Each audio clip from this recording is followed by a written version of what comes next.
अस्सलाम वालेकुम स्टूडेंट्स, कैसे हैं आप लोग? ठीक हैं बेटा। आज की क्लास में स्ट्रक्चर ऑफ स्केलेटल मसल्स के बारे में सीखेंगे कि हमारे मसल्स जो होते हैं हमारे हाथ में, हमारे पैरों में, हमारी पूरी बॉडी में जो नंबर ऑफ मसल्स हैं, ये मसल्स किस तरह से कॉन्ट्रैक्ट करते हैं। ये जो क्वेश्चन है ये लॉन्ग में आता है और ये बहुत इंपॉर्टेंट क्वेश्चन है, बहुत इंपॉर्टेंट टॉपिक है। स्केलेटल मसल के अंदर क्या क्या होता है और कैसे कैसे होता है, इसको हम जरा डिटेल में समझेंगे। स्टार्ट करते हैं बेटा कि सबसे पहले मैं आपको वीडियोस के जरिए ये चीज समझाता हूँ कि हमारे स्केलेटल मसल्स में क्या क्या होता है। अब ये जो मसल्स हैं, जैसे फॉर एग्जांपल आपके हाथ का एक मसल निकाल के दिखाया जाता है, तो ये जो एक मसल है, आपको ये जो एक नजर आ रहा है, इसको हम कहेंगे स्केलेटल मसल्स। ये पूरा जो है ये कहलाएगा स्केलेटल मसल। ये एक स्केलेटल मसल है। अगर आप इस एक स्केलेटल मसल को थोड़ा गौर से देखें तो आपको इसके अंदर ऐसे बंडल्स नजर आ रहे हैं। इन बंडल्स को कहा जाता है फैसिकल्स। इसका मतलब ये है कि हमारे जो मसल्स होते हैं ये कुछ फैसिकल्स के बंडल से बनते हैं। बहुत सारे फैसिकल्स हैं और जब ये सारे फैसिकल्स मिल जाते हैं तो इसके मिलने से एक मसल जनरेट होता है। तो इसकी आगे और डिटेल देखेंगे कि इसके अंदर और क्या क्या मौजूद है और किस किस तरह से मौजूद है। आगे देखते हैं, इसको आगे कंटिन्यू करते हैं। तो ये एक मसल है। अब आप इसके अंदर देखें, इसके अंदर के जो बंडल्स हैं उसको भी आपको जरा जूम करके बड़ा करके दिखा रहे हैं। तो देखिए, एक जो बंडल है ये वाला, इस एक बंडल को हम क्या कहते हैं? इस एक बंडल को हम कहते हैं मसल्स बंडल। अब इस एक मसल्स बंडल में सबसे पहले तो आपको इसकी मेम्ब्रेन नजर आ रही है। ये जो इसकी मेम्ब्रेन है, यहाँ जो आपको मेम्ब्रेन नजर आ रही है, तो ये वाली जो कवरिंग है, इसको हम क्या कहेंगे? Epimysium, the overall layer of the muscles, overall protective layer of the muscles. अच्छा, फिर उसके बाद इसमें बंडल मसल्स आ जाते हैं। फिर मैंने आपको ये बात कही थी कि इन बंडल्स में, यानी कि एक मसल बंडल में हमें बहुत सारे छोटे छोटे ग्रुप्स नजर आते हैं।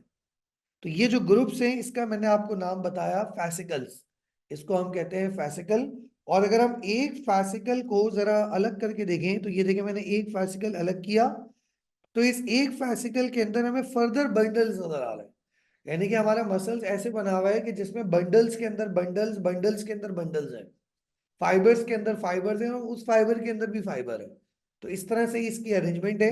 तो सबसे पहले एक मेजर बंडल है जिसको हम कहते हैं मसल बंडल। फिर उसके अंदर फैसिकल्स हैं और फिर उन फैसिकल्स के अंदर भी फाइबर्स हैं। तो ये जो एक हो गया, ये हो गया एक फैसिकल। ये हो गया एक फैसिकल। और इस एक फैसिकल के अंदर ये जो फाइबर्स आपको नजर आ रहे हैं, ये वाले जो फाइबर्स हैं, इसको हम कहेंगे मसल फाइबर्स। इसको हम कहेंगे मसल फाइबर्स। तो ओवरऑल तौर पर पहले मसल बंडल हैं, मसल बंडल्स के अंदर फैसिकल्स हैं और फैसिकल्स के अंदर मसल फाइबर्स हैं। अब हर एक के ऊपर अलग अलग मेम्ब्रेन है, हर एक के ऊपर अलग अलग कवरिंग है। तो सबसे पहली जो कवरिंग होगी वो मसल्स बंडल के ऊपर है। मसल्स बंडल की जो कवरिंग होगी उसको हम कहेंगे एपीमाइसियम।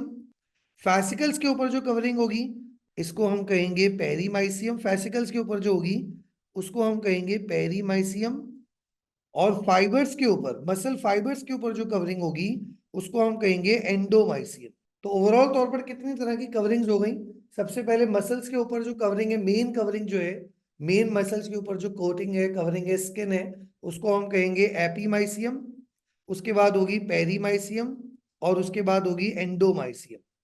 तो पेरी, एपी, पेरी और एंडोमाइसियम, ये तीन तरह की कवरिंग्स हमारे पास देखने को मिलेंगी। अगर हम ओवरऑल तौर पर इसकी वर्डिंग में देखते हैं तो वर्डिंग में भी हमें इसी तरह से इसकी कवरिंग नजर आएंगी। तो सबसे पहले अगर हम मसल्स को देखें यहाँ पर, तो वर्डिंग को अगर हम देखें तो स्ट्रक्चर ऑफ स्केलेटल मसल की वर्डिंग में muscles is composed of thousands of muscle fibres. इसमें हजारों मसल फाइबर्स होते हैं जो बंडल्स की फॉर्म में अरेंज होते हैं। अब इसके अंदर क्या क्या होता है? इसके अंदर सबसे पहले तो एपीमाइसियम की कवरिंग होगी। ठीक है, जैसे अगर आप इस डायग्राम में देखें तो इस डायग्राम में ये जो आपको नजर आ रहा है, ये आपका एक मसल है और इस एक मसल्स का ये एक बंडल आपको नजर आ रहा है। इस एक बंडल की जो ओवरऑल कवरिंग है, इसकी ओवरऑल जो मेम्ब्रेन है, इसको हम कहेंगे एपीमाइसियम। फिर इसके अंदर ये एक बंडल आपको अलग से निकाल कर दिखा रहे हैं। इस एक बंडल को हम कहेंगे मसल्स ऑफ फैसिकल। इसको फैसिकल कहा जाता है। इस एक फैसिकल के ऊपर जो कवरिंग होगी, ये जो इसके ऊपर जो स्किन है, इस स्किन को हम कहेंगे पेरीमाइसियम। ठीक है। और फिर इसके अंदर जो फर्दर फाइबर्स हैं, ये जो मसल फाइबर्स हैं, इसको अगर हम देखें तो इसके ऊपर भी एक मेम्ब्रेन है, इसको हम कहेंगे एंडोमाइसियम। तो ओवरऑल तौर पर कितनी लेयर्स होती हैं? 3 होती हैं। सबसे पहले एपीमाइसियम, उसके बाद पेरीमाइसियम, और उसके बाद एंडोमाइसियम। एपी, पेरी और एंडो, ये 3 नाम आपको इसी तरह से, इसी तरतीब के साथ याद रखना है। ठीक है बेटा। अब उसके बाद अगर हम और डिटेल में जाएं इसकी, तो इसके अंदर अगर और देखें और इसके अंदर जाएं, तो इसके अंदर अब आप देखें ये जो एक मसल फाइबर है, ये वाला जो फाइबर आपको नजर आ रहा है, इसको हम कहेंगे मायोफिब्रिल। मायोफिब्रिल। अगर मैं इस चीज को एक रिटन फॉर्म में आपके सामने एक टेबल की फॉर्म में पेश करूं, सबसे पहले होंगे हमारे पास मसल बंडल। मसल्स बंडल के अंदर क्या होगा? उसके अंदर होंगे मसल फैसिकल। मसल्स फैसिकल के अंदर आपको मिलेंगे मसल्स फाइबर। मसल्स फाइबर के अंदर आपको क्या मिलेगा? उसके अंदर आपको मिलेंगे मायोफिब्रिल। ठीक है। तो ओवरऑल तौर पर ये इसी तरह से तरतीब है, इसी तरह से पैटर्न है, और इसी पैटर्न को जो है आपको फॉलो करना है। अब मायोफिब्रिल के बारे में बात याद रखिएगा कि ये जो मसल फाइबर था ना, ये जो मसल फाइबर्स हैं, ये एक सेल्स होते हैं। मसल फाइबर को आप सेल्स ऑफ मसल्स भी कह सकते हैं, सेल्स ऑफ मसल्स भी कह सकते हैं। और ये जो सेल्स ऑफ मसल्स होते हैं, मसल्स के जो सेल्स हैं, तो इनके ऊपर एक मेम्ब्रेन भी होगी, सेल मेम्ब्रेन भी होगी। तो ये बात याद रखिएगा, cell membrane, cell membrane of muscle fibre is called sarcolemma. उसको क्या कहा जाता है? उसको हम कहते हैं सार्कोलीमा।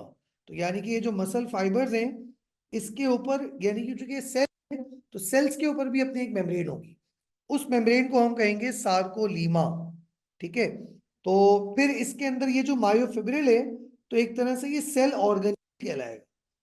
ये सेल का एक टुकड़ा है, या सेल का एक पार्ट है, जिसको हम कहेंगे सेल ऑर्गेनील। तो देखिए, पहले हो गया मसल फाइबर, मसल्स बंडल।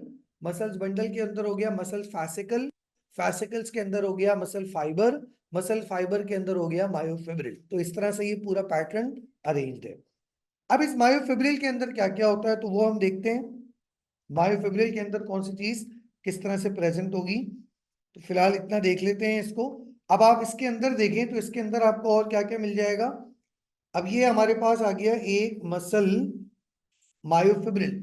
इस मायोफिब्रिल के अंदर फिर आपको फर्दर कुछ और फाइबर्स नजर आते हैं, इसको हम कहते हैं मसल्स, इसको हम कहते हैं मायोफिलामेंट्स या मसल फिलामेंट्स। और ये 2 तरह के होते हैं। इसमें से एक कहलाते हैं थिक और एक कहलाते हैं थिन। यानी कि ये वाले जो आपको नजर आ रहे हैं येलो कलर से, ये कहलाएंगे थिक फाइबर्स, थिक फिलामेंट। और जो रेड वाले आपको नजर आ रहे हैं, ये कहलाएंगे थिन फिलामेंट्स, इसको हम कहेंगे थिन फिलामेंट्स। ये जो थिक फिलामेंट होते हैं, ये एक प्रोटीन से बनते हैं, उस प्रोटीन का नाम है मायोसिन प्रोटीन। ये मायोसिन प्रोटीन से बनते हैं। और जो थिन फिलामेंट्स हैं, ये जिस प्रोटीन से बनते हैं, उसको हम कहते हैं एक्टिन। एक तो एक्टिन इसमें होता है, दूसरा इसमें एक और प्रोटीन होता है जिसको हम कहते हैं ट्रोपोनिन, और तीसरा एक और होता है जिसको हम कहते हैं ट्रोपोमायोसिन। तो ओवरऑल तौर पर इसमें 3 तरह के प्रोटीन्स होते हैं। यानी कि जो थिन फिलामेंट है, इसमें 3 तरह के प्रोटीन होंगे, एक्टिन, ट्रोपोनिन और ट्रोपोमायोसिन। और जो थिक फिलामेंट होता है, इसमें मायोसिन प्रोटीन्स होते हैं। क्लियर है? तो यहां पर ये तो हो गया स्ट्रक्चर ऑफ मसल फाइबर। ये मैंने आपको इसका थोड़ा सा अल्ट्रा स्ट्रक्चर बताया है। अगर इसकी वर्डिंग हम देख लें,